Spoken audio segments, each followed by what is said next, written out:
Doreen Grand-Pichet is the Dr. Doreen is an expert in autism. Doreen Grand-Pichet. Dr. Grand-Pichet. Dr. Doreen Grand-Pichet. Dr. Doreen Grand-Pichet is a visionary in the field of autism. Now you can ask her questions on Ask Dr. Doreen.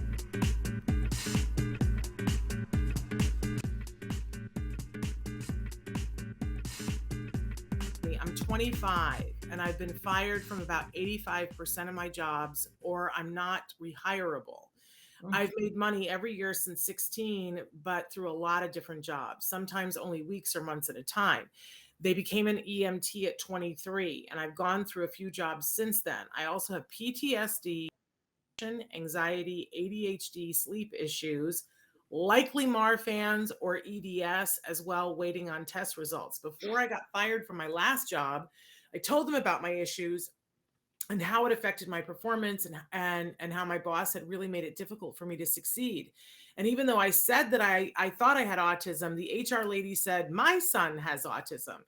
And they go on to say, I don't really know what she meant by that. I often sometimes miss social cues. They do go on to say that a week after they lost this job, they did get a diagnosis of autism. They feel that they ask questions for clarity and that then people hate them. They go on to say that I have a higher than average IQ, but don't really seem to do much with it. They want to know about getting disability. And do they have to have a long history of a diagnosis in order to get disability? They go on to describe some of the different jobs that they've had and why that they've lost them if you need more information.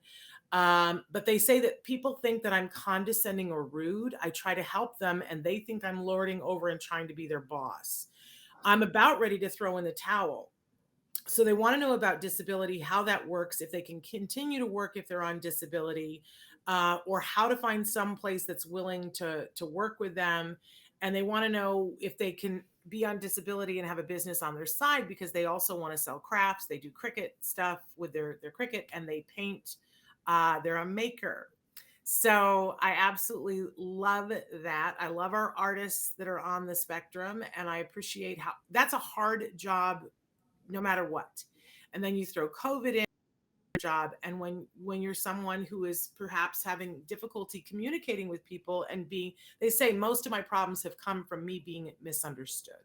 Yeah, it's a lot. And it really just kind of like going through the list of all the diagnoses and so on that this person is struggling with. I feel really bad because there's just so much going on that it's very, very hard for you, and it sounds like you are just doing your absolute best to keep going, so which is very admirable. But I feel like it might be a good idea to, if you can, to kind of slow down and work on some issues.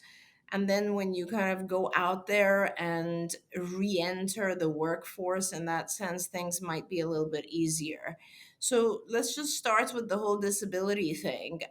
You need to get the doctor who just diagnosed you to help fill out paperwork for you for disability.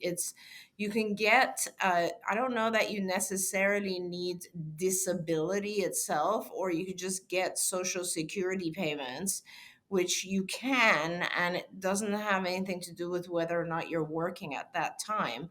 But I do think, I don't know, Shannon, does Bonnie ever get into this subject or not really? No, but I actually have a friend that I've been talking about having come on from the Office of Vocational Rehabilitation. And I think that's the category that might be super helpful. Yeah, absolutely. Because, I mean, I've filled out paperwork for individuals who apply for SSI and that they get it, and then they're still doing other activities and having a different income as well. But what I really suggest for you is, once you have that coming in and once you've taken care of that, I really think you should try to get some help, or this is what behavior analysts kind of help work on, but you could probably also work with an experienced psychologist or LCSW, and they will help you with these job skills. And they will help you. It's not just job skills, really. It's kind of like I think it would help if you were able to regulate, I guess, your interactions with people in a way that it didn't offend them, right? And I know that you don't intend your interactions or your comments to offend people, but a lot of times, people get offended for reasons that are different than ours, right? So it's important to be able to read other people a little bit or see things from their perspective a little bit. And it's very, very helpful if you can do that, because then you'll temper the things that you're about to say or do, because you can kind of see things a little bit more from their side, and then you know what might upset them. So I think that type of work would be useful to you if you want to read some books. Tony Atwood talks a lot about these types of things. He's got a lot of really good books that talk about kind of how to temper your own behavior. If you want to give your information to Shannon, I can offline refer you to someone who is really, really good and does Zoom therapy and can help you with these types of issues. So we can definitely refer you to this person is a licensed clinical social worker, but has had also many years of experience with autism. Wonderful.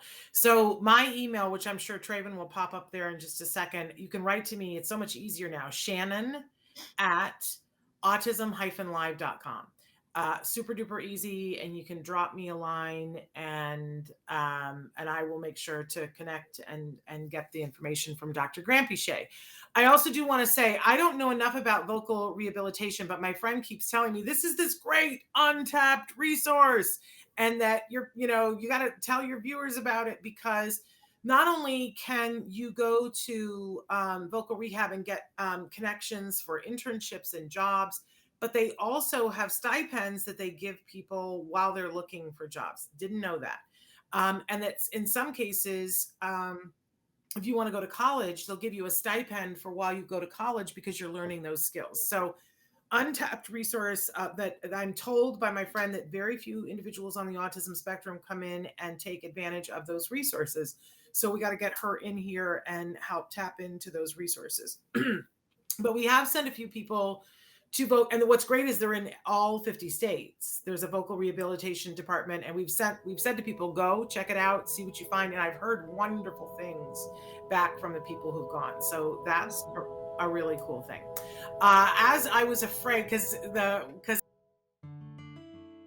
Thanks for watching Autism Live. If you found anything helpful in this video, please give us a like. In fact, make sure that you smash that subscribe button on YouTube and give us a like on Facebook. You can also follow us on Twitter and Instagram for important updates. And please download our free podcast wherever you get your podcasts. See you next time. Until then, give your kiddos a hug from me and one for you too. Bye-bye for now. To subscribe, click here. And if you'd like to check out some more of our videos, click here.